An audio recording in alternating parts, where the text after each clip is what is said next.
Mga exam. Tapos kinakabahan ka. Hindi po. Laban lang. Second year ka na di ba? Third year ka na sa pasukan.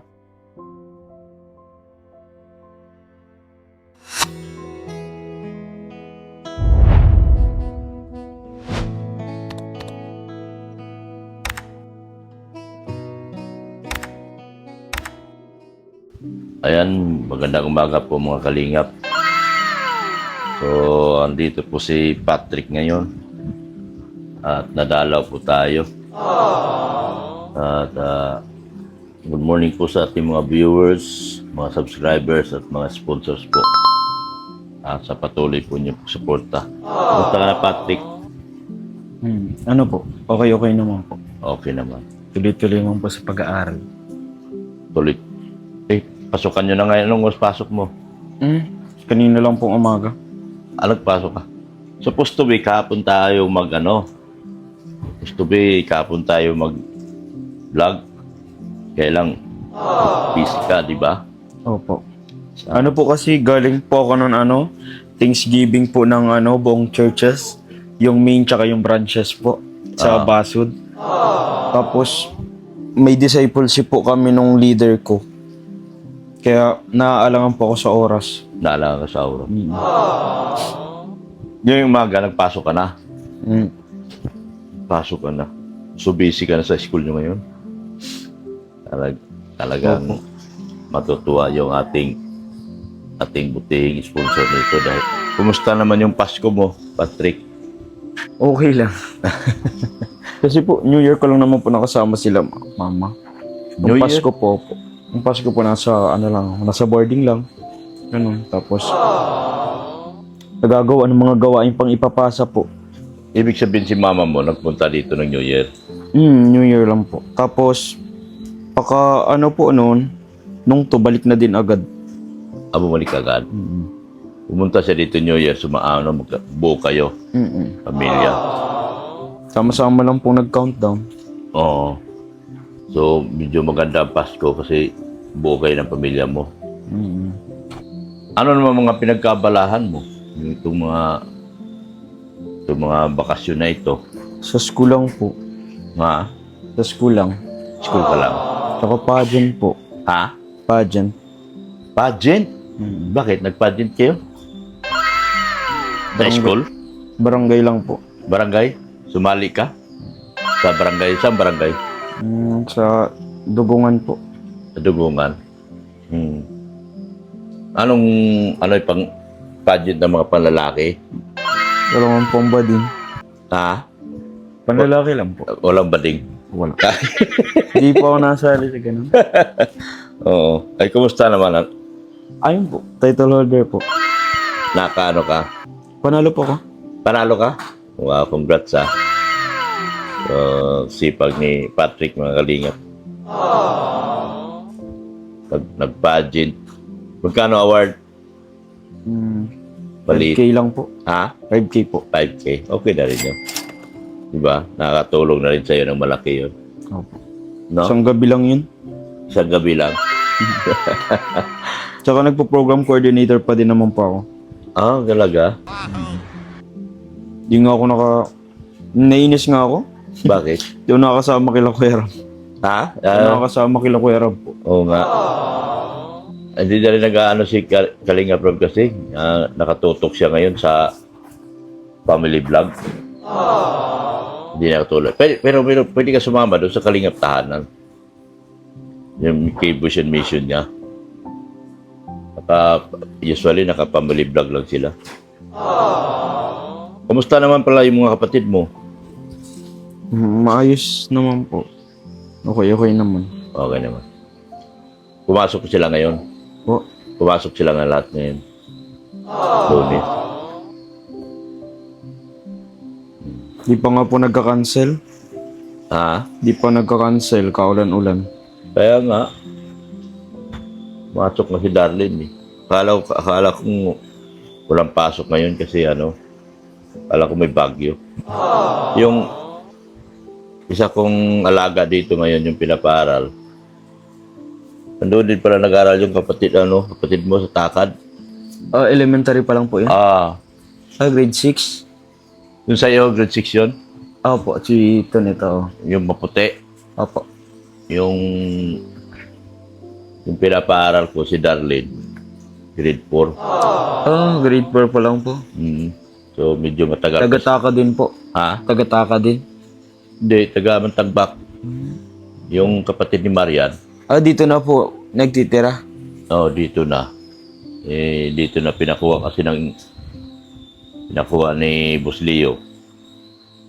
Saka ni Tita Ian. Kaya, nandito. Naiiba na yung gising ko ngayon. Galing pa ako naghatid ng school. Dati kasi pag natulog ka, ang gising ko alas 10.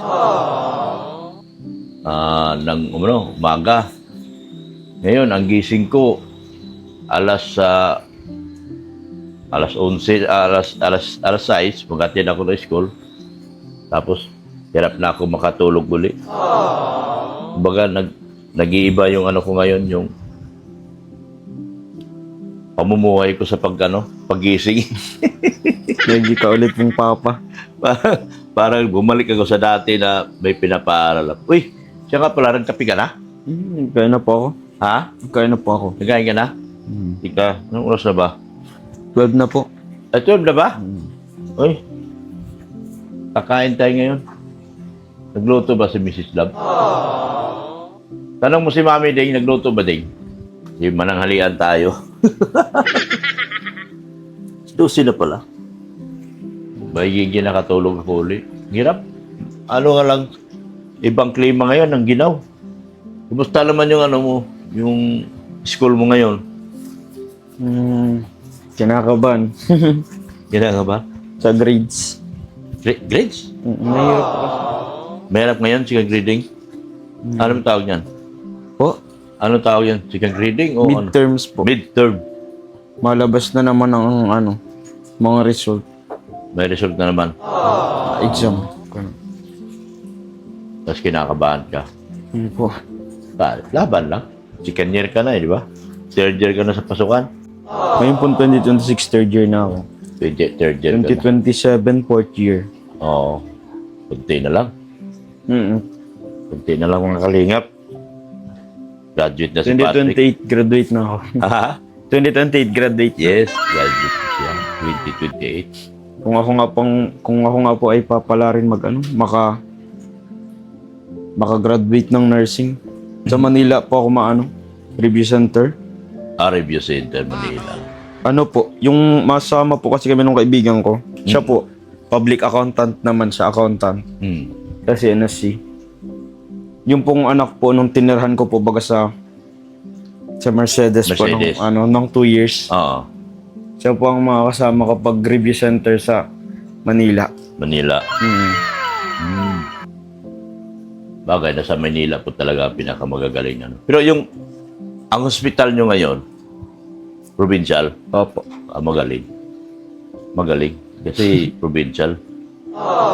Talagang mahahawakan nyo lahat ng pasyente. Not unlike nun sa private, pili lang presidente doon eh. Opo. Oo. Usually, ang papasok sa private, yung mga may kaya lang. Nakakabanga po pag nasa provincial ka at sunod-sunod ang patient. Katatapos nyo pa lang, may sunod na minsan nagsasarabaya na. Ako na yung natataranta. Pagkarunto na ako, di ko na maiba ka nung first time ko. Kasi, tsaka po, nung una, takot akong tumingin sa ari ng babae. Kasi yung paniniwala po bagang magkakakulatoy. Kulatoy yung pamumula ng mata, pamamaga. Kuliti. Kataratanda ko na nursing pa ako, tapos naniniwala ko doon. Pinagtawan ako ng mga doktor tsaka nurse doon sa provincial. Pati yung mga kasama ko nagtatawa. Oh. Tapos pagka umaga, hindi mo na ako nagkakulatoy. Tuloy-tuloy na ako. Tingin na ako ng tingin. Kasi ako po yung nasa actually, ako po yung nag-aabang doon sa paglabas ng bata. Oo. Pag noon. Sa ka, yung sa mga nanganganak. Sa panganganak ba ako naka-assign Doon ka na-assign. Oo. Ang daming naman noon. Opo. Kasi lahat ng pasyente ngayon, karamihan walang pera. Opo, doon po talaga Doon talaga didiretso kasi libre ngayon dahil sa may ano tayo, ano tawag niyan? Medical assistant. Oo, may medical assistant. Kumbaga, yung binibigay ng gobyerno ngayon na zero billing. Opo. Kaya lahat ngayon pupunta talaga sa public. Tapos sa taon pa doon siya ilalagay sa may nanganganak. Ano po kasi, panggabi po akong schedule. Halimbawa, ang schedule ko po ay 1 to 10 p.m. Ganun ang mga schedule ko po. Gabi Gabi. baga po nangangaranak yung mga nanay. Datingan yun, mga gabi, karamihan, ano? Kaya kailangan po talaga, ka doon, yung utak mo ay andun kasi Gising. pa nagkaparalit po ng mga bata, yung mga anak. Kasi Oo. pagkalabas pa lang, kailangan ilagay na agad yung mga pangalan. Pangalan, name tag. Kaya kinakarabahan po talaga. So first time mo makakita lang ari. Yung babae pa, tapos yung paglabas ng bata, kami yung Tayo, nagpupunas. tayo nagpupunas nun, no? Kaya po kabado. Tapos, basta nakakatrauma po siya nung una, pero nagtatarawan na kami nung pagpasok namin ulit. Kasi nakakatawa mo po talaga. Nakakatawa talaga. Pero ngayon po, mga confident naman na kami. So, nawawala na. Sometimes po kasi yung fear, hindi naman siya, tutulak sa'yo pala yun. Minsan yung fear, yung pa yung mas, magpapatatag sa'yo ay. Oo. Kaya, yun, pag natatakot ako minsan, talagang gusto kong subukan. Kasi doon ako mas nag-grow po. Yun, totoo yun. Malaking bagay yan sa'yo. Nakakatulong ng malaki sa'yo. Yung mga ganong instances na Tapos buti hindi ka pinahawak. At tiga nga po namin. Kasi assist ka eh. Kami, tigbubuka namin yan. Paano ko yung tatahiin? Nurse po ang nagtatahi. Nasa tatahi. Pag pag maliit po kasi talaga yung butas, Oo. hindi kaya. Kasi habang umiiri yan, Oo. parang tinatabas ng doktor eh. Po talaga yun, ginugupit po talaga ng nurse pag hindi talaga yung labas or dinadala sa operating room Oo. para Kasi- isi-cesarean. Isisarya. Oo. Pero pag mga normal delivery po, hindi na pa kailangan ng gupit. Oo. Nalabas talaga. Labas talaga. Yung sanay na. Hindi rin. Meron din talagang depende sa laki ng bata na lalabas. Opo. Marami ngayon, sanay na sanay ka na. Kundi lang po. Ano pa naman, second year ka pa lang, di ba? Tapos mag-third year ka na. Maganda pala ang lako kasi provincial hospital ang hawak nila. Nakakasama po namin ang Lourdes. Lako din.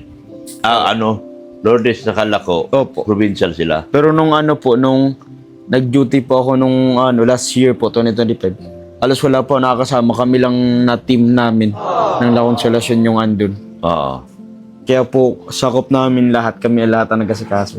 So ngayon, ang Lourdes kasama nyo na rin. Di ko po alam. Di ba may Di sariling pa po hospital?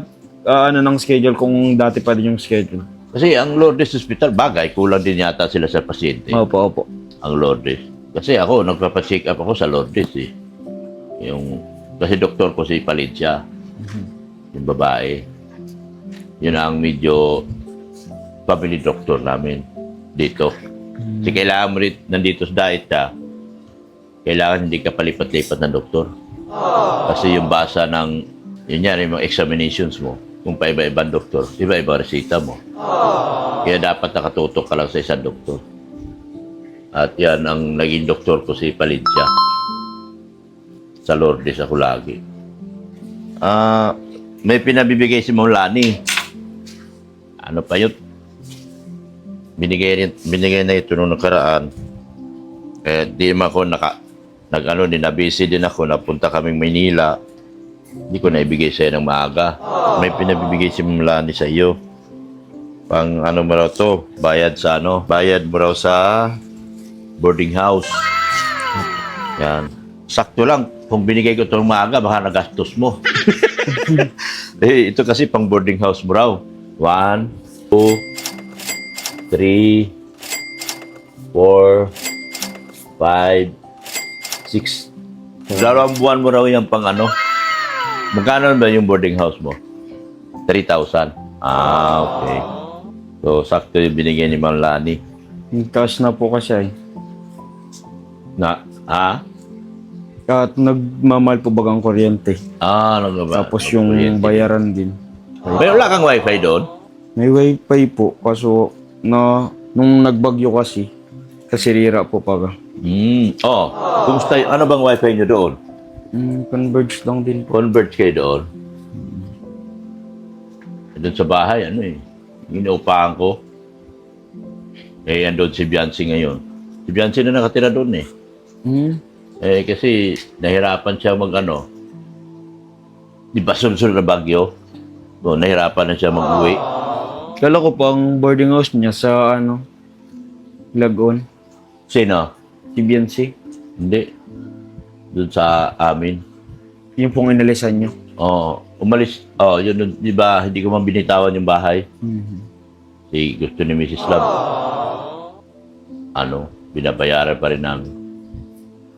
May wifi doon, kumplito yun. Saka pinagawa ng may-ari. Pinaganda. Inayos yung mga bubong. Si Biancy ngayon nakatira doon. Tapos si Genesis po. Wala na. Yun ang kakalungkot kay Genesis, tumigil sa pag-aaral. Bakit po? Hindi yata kinakaya yung course niya. Dokman po ang course niya. BS. Dali na naman sa BS. Business ad. Business ad siya. Kusang umayaw dahil para daw na lalagas na raw ang mga buhok niya. Sayang naman. Sayang yung privilege. Sayang kasi sabi ko nga sa kanya, binayaran yung mo, yung buong semester mo. Sila late sila. Itong January ang second semester nila kung saan tumigil, hindi na rin ako naghihingi doon sa sponsor kasi wala naman pang dahilan para ihingi ko pa siya. Hindi ko na rin hiningi siya para pang second sem kasi tumigil na. Duda ako, isa sa dahilan ng kanyang pagtigil na nalulungkot siya. Di daw niya kaya doon. Pero si Biancy kaya man. Mag-isa doon sa bahay. Nalulungkot daw siya. Siya lang daw mag-isa. Pero nagtataka ako, bakit si Biancy kaya si Biancy mag-isa? Tapos, gastos ko man lahat. Mas malaki pa nga gastos ko kaysa sponsor. Isipin mo yung bahay, magkano yung bahay? 5,000. May internet pa siya. O, kuryente pa. Magkano ang kuryente niya? Fully paid na po yun. Sa 5,000 nandun na pang internet tsaka tubig.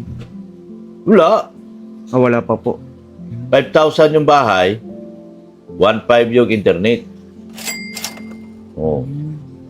Tapos kuryente pa. Ako nagbabayad noon. Since na hindi na rin kami natira doon, nagustuhan kasi ni Biancy doon kasi tahimik. Tahimik, walang makakapasok kahit sino dahil may gate. Yun ang isa sa nakagandahan doon, nagustuhan ni Biancy doon. Sinubukan ni Biancy tumira doon. Wala man ako narinig ng reklamo na nalulungkot siya. Wala rin ako, di katulad ni Genesis. Masyadong pa. Di daw niya kaya. Pero okay na rin.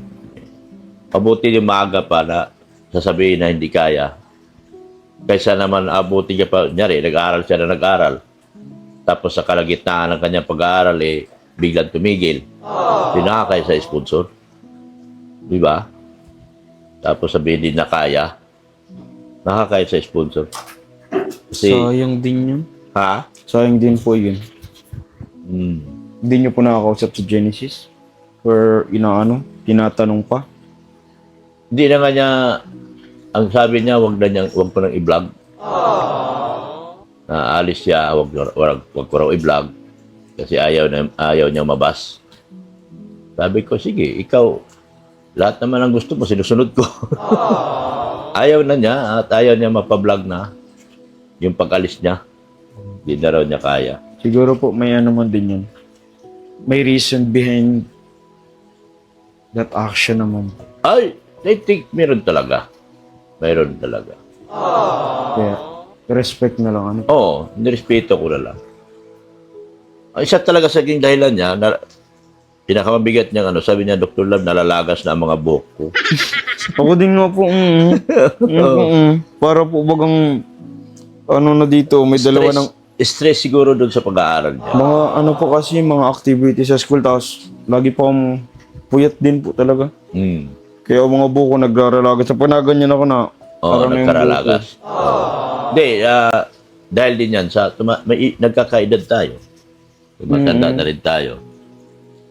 Pero sa mga mga teens, like mga kabataan po, ang pinaka-causes po ng paglagas talaga ng buhok is stress.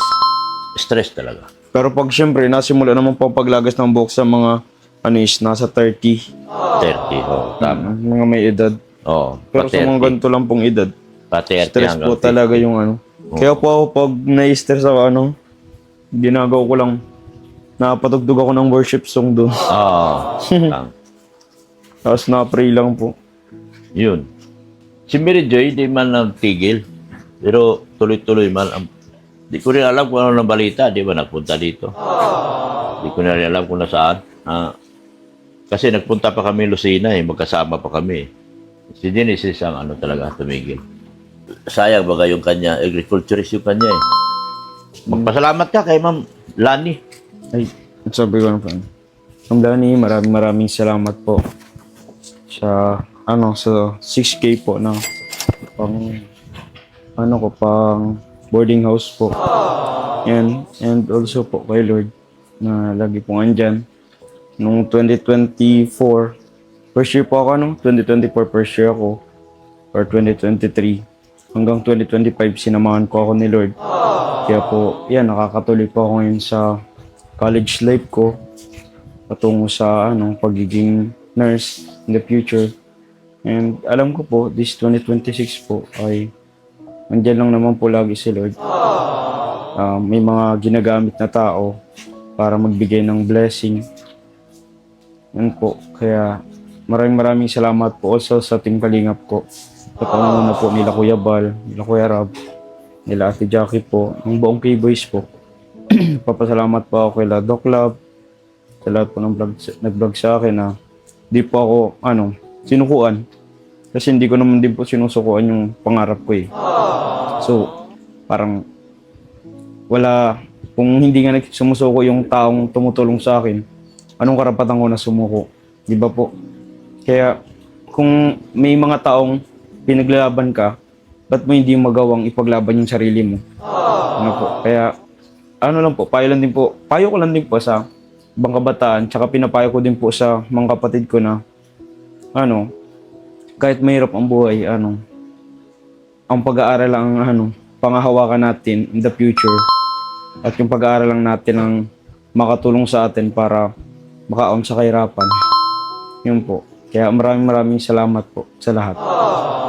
Tsaka kay Ma'am Lani po, maraming salamat. Ayun. Sa tulong mo. Thank you so much. Kay Ma'am Lani, thank you so much po talaga sa binigay niyong tulong kay Patrick. At patuloy niyong pagsuporta hanggat sa makapagtapos po si Patrick sa kanyang pag-aaral. Isa po kayo napakalaking gabay. At isa po kayong napakalaking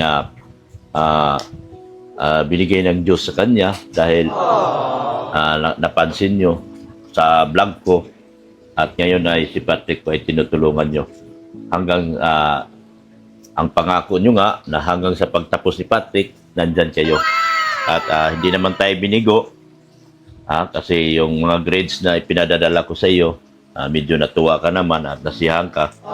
Maganda din talaga ang grades mo. Nagulat nga po ako doon. Pinost niya ako. Maganda talaga ang grades mo. Talagang hindi nakapanghinayang nabitawan ka ng pera. Ganong kalaking pera para lang makapagtapos ka. So, thank you so much po. So, mag-lunch tayo. Baka, may sislab.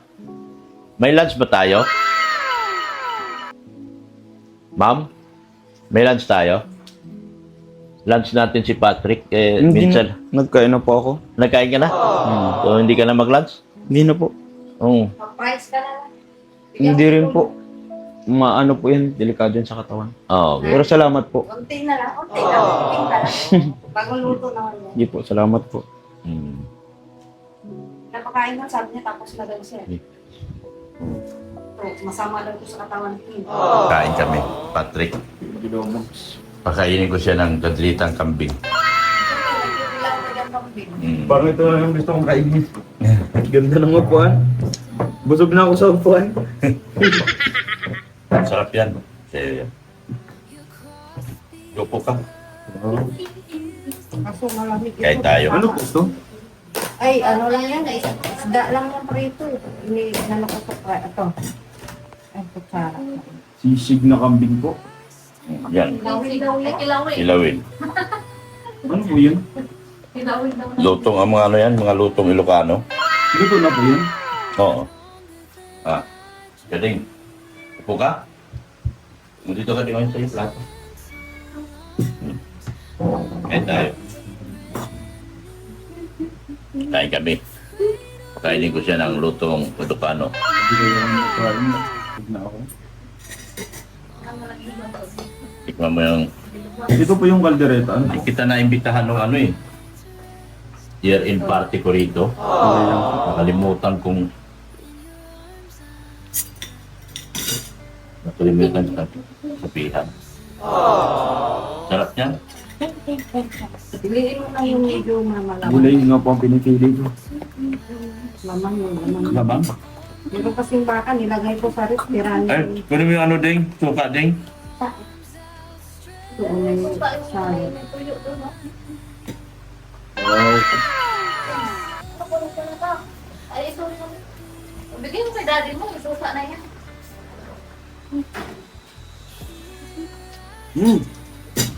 Maanghang. Wala yan. Anong mahahal yun? Maharang.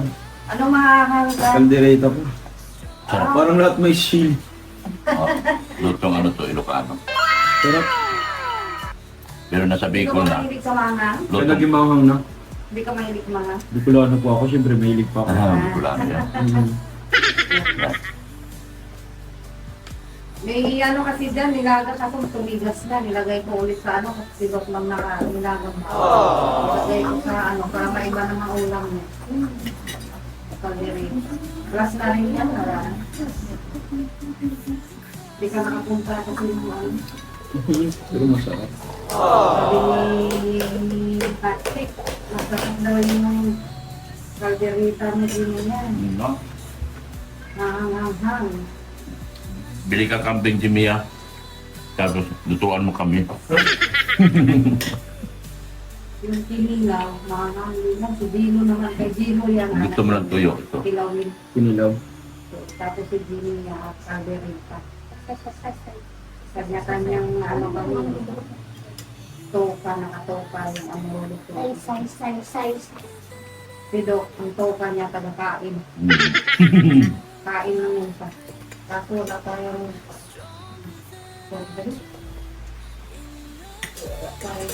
Pabili ka. maulan, walang mautoka. Nakaya, Diyos sana, kaso wala kang malamig. nakaya kay Ken kasi love team ko yan. May love team ako ngayon. Kaya nakaulit pa, ano, napulibok. Laptin nga natulaw. Ginigising. Napulibok na si Kim, napulibok, hindi na nakauwi. Absent yan yung araw. Pero wala yatang pasok ngayon eh. Ewan ko sa Manila.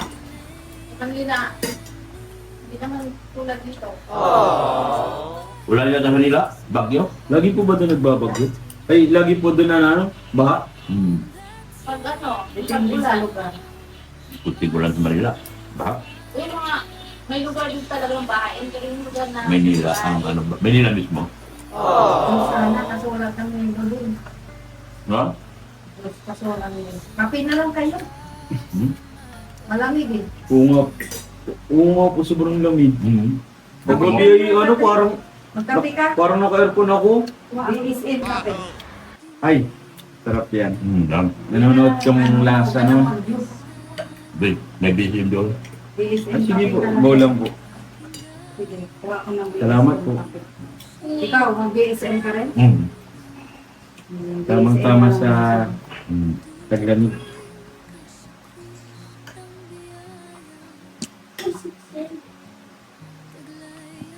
Nakakape na siya. BSM. Nakakapi. BS ko. BSM. Tapos nakasalad pa. Salamat. Kain na, marami. Busog na nga po. Taba ko na nga po eh. Ako nagpapa-SLM eh. Nakabot ka pa sa kambing. Ang hirap. Kagabi nilagang baka. Ang hirap kasing kumain po ng mga hangpak, bigla ka magkakape. Kasi mas talong napapasok yung ano mo ba eh, bibig mo. Hindi pa sinain. Ano pong isda yan? Ano? Ano to ba?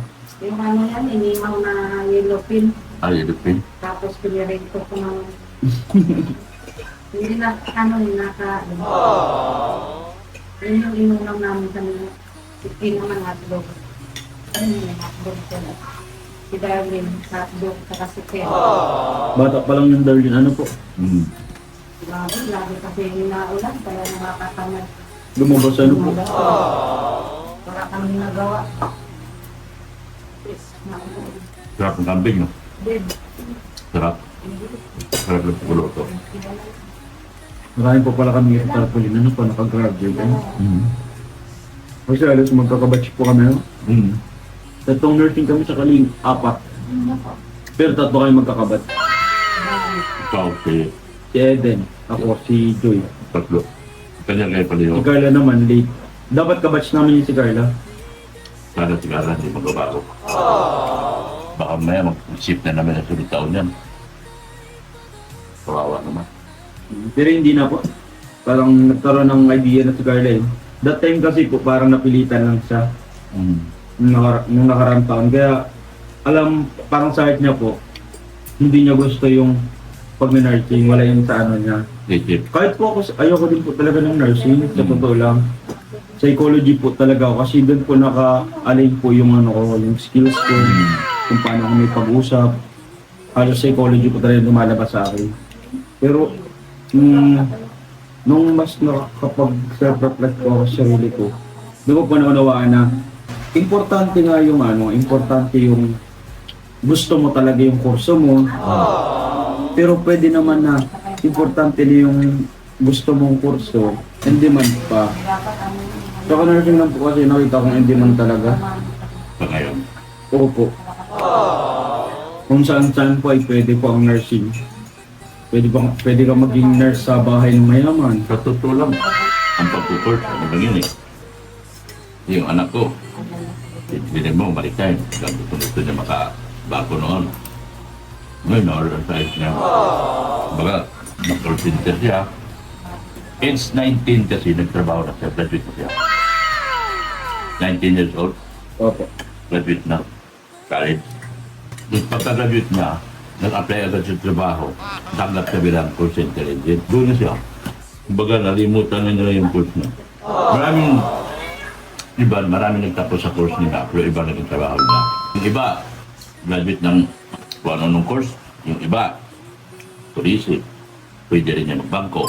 Depende kasi kung saan ka mag-excel doon sa applyan mo. Ano po? Yung iba, graduate ng iba-ibang course. Nag-apply kasi karamihan naman kasi ng trabaho lang kailangan graduate ka, college, 4-year course. Yun ang bakanting slot, doon ka nag-apply, doon ka natanggap. Nakalimutan mo na yung ano mo. Pero, let ang promotion. Kasi hindi man ang course mo. Kumandaan din po at ano na kami, nasa kalimot na kami, bakar na kami. Oo. Nagiging malaking bagay yung hindi ka na marunong mahiya, natuto kayo sa ala. At the end of the day kasi kayo na magdidikta. Sa totoo ko namang course na tinapos mo, pagdating ng araw, ikaw pa rin, kayo na rin nagdidikta sa sarili niyong buhay. Kumbaga, kayo na sa sarili gagawa ng sarili niyong libro kung anong gusto mo maging pakina. Title, ang pagbabalik. Ang mahalaga, nakapagtapos ka. Yun ang importante sa lahat. Sabi ko nga po, pag nakagraduate ako, matulog ako ng isang linggo. Natulog ako. Kung saan tulog ko na lang po ngayon, 3 hours, 4 hours. Halos po pagkagising ko na yung gusto ko ng ganyanin yung ulo ko, may pasok na naman. Grabe po yung ano. Sacrifice mo sa tulog, yung pera mo nga lang yung bibili mo na lang ng ano. Iyaambag mo pa. Kaya sabi ko, pakagraduate ko lang umanda. Tutulugan kaya ng halos natakama lang ako. Hindi mo sabi. Pero baka ano ko man po, ma-review center agad ako. Kasi after ng graduation ng anak ko, nag-apply siya eh. Nag-apply siya kagad ng trabaho. So, nagtuloy-tuloy. Pero, nung unang mga araw at mga linggo niya sa trabaho, natutulog. Hindi niya, Apply din po agad ako. Ayoko po mag-stay sa bahay. para sabihin niya, malakas ako sa bucket ko. Natutulog lang yan doon sa opisina. Kasi, at the age of 19, fresh graduate. Hindi pa niya ramdam sa sarili yung pagkatrabaho. Andun pa yung head ng ano, doon siya sa ano, Sa Manila, wala. napasok sa opisina, natutulog lang. Hanggang sa nagkaroon siya ng responsibilidad nung nagkakatagal na. Ginawa siyang team leader, ganyan. Masarap yan. Try po akong kumita. Sarap rin na. European yan eh. Dolphin?